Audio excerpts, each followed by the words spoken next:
Welcome back, students. This is the flow chart depicting the process of spermatogenesis, which is a schematic representation of how spermatogenesis takes place. Already I have discussed you all this in detail with diagram in my previous video. Now I am going to show it to you with the help of the flow chart, or we can say it as a schematic representation of spermatogenesis. This is very important, and many a times it is asked in the examinations. So again, talking about the very first cell, as I told you all that the spermatogonial cells, they undergo mitotic division.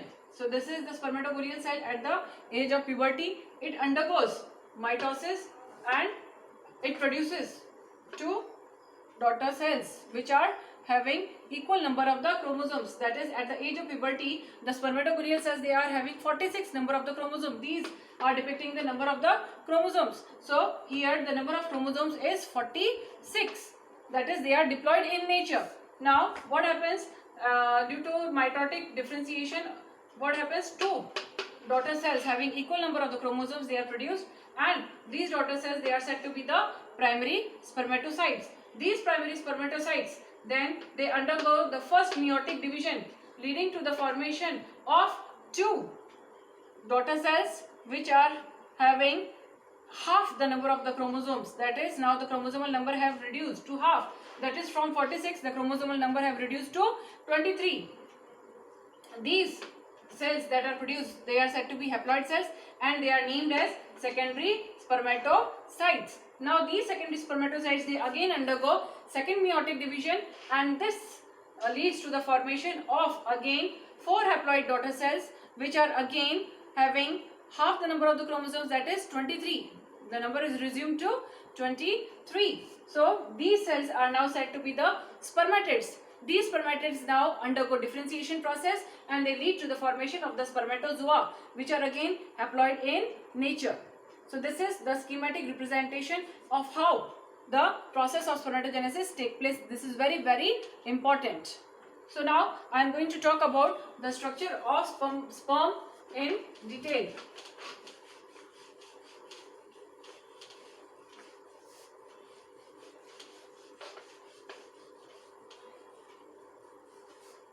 Sperm, as I said you all that it is the male gamete. Structure of the sperm. Structure of sperm or the spermatozoon. So when we are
So this is the diagram of the human sperm, and the basic structural plan for the sperms all over the animal kingdom is more or less the same, having certain minor differences between them, but basically it is the same.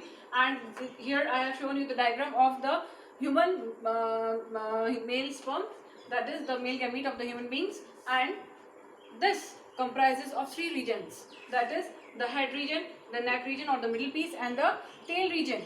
The head region, it comprises of many parts, that is the head, it is having a head, and located at the head is present a structure which is known as acrosome. Now this acrosome is filled up with various digestive enzymes or the lytic enzymes, which during the act of fusion between the male and the female pronuclei, it plays a very important role, since it bursts up as soon as the sperm reaches up to the ovum, and it releases its lytic enzyme so that it can digest the the covering of the ovum, and the nucleus of the male can gain entry into the female gamete. Now this very head region, it is covered up by and very well protected up by the plasma membrane. Then the lying just behind the acrosome is present the nucleus, which is containing the haploid set of the chromosomes. Now just below the nucleus are present two centrioles. One is lying in this position and the other is lying in this position. That is, they are lying vertically perpendicular to each other. Now after the centrioles are present a number of the mitochondrions, which plays a very important role in providing energy to the moving sperm, so that the sperms can move at a fast speed, so that they can reach up to the female gamete. The centrioles, they play a very important role. The centriole, the first centriole, that is the distal centriole and the proximal centriole, as we all say. The centriole, it plays a very important role, since first centriole, it is going to take it is going to take a very important role in at the time of cetus or at the time of copulation. And the distal centriole, it forms a filament like structure which is known as the axial filament, and this very axial filament, it runs all along the length of the tail region. Now the third region which is present over here is the tail region. This tail, it helps the sperm to swim up, and it basically helps to provide direction to the moving sperm in the female reproductive tract. So this is the whole diagram of the human sperm. And again I am going to summarize it, that the human sperm, it comprises of three regions, that is the head region, the neck region or the middle piece, and the tail region. So now the head region, it comprises of the nucleus. Above the nucleus is situated the acrosome, having a large number of the lytic enzymes, which at the time of fusion of the male and the female pronuclei, they burst up so that they can digest the covering of the female gamete, that is the ovum, so that the male nucleus can easily gain entry into the female nucleus, into the female gamete. Now after this nucleus, the nucleus, as I said you all, that the nucleus, it contains the haploid set of the chromosomes. Now lying just below the nucleus are present two centrioles, which are known as the proximal centriole and the distal centriole. Now they are playing very important role in the act of reproduction and fertilization. The the distal centriole, it forms the axial filament, which is a thread-like structure, or of course a thread-like structure which runs all along the length of the tail. Then lying just behind it is the neck region or the middle piece, which comprises of the mitochondria, a number of the mitochondria which aim to provide energy to the moving sperm.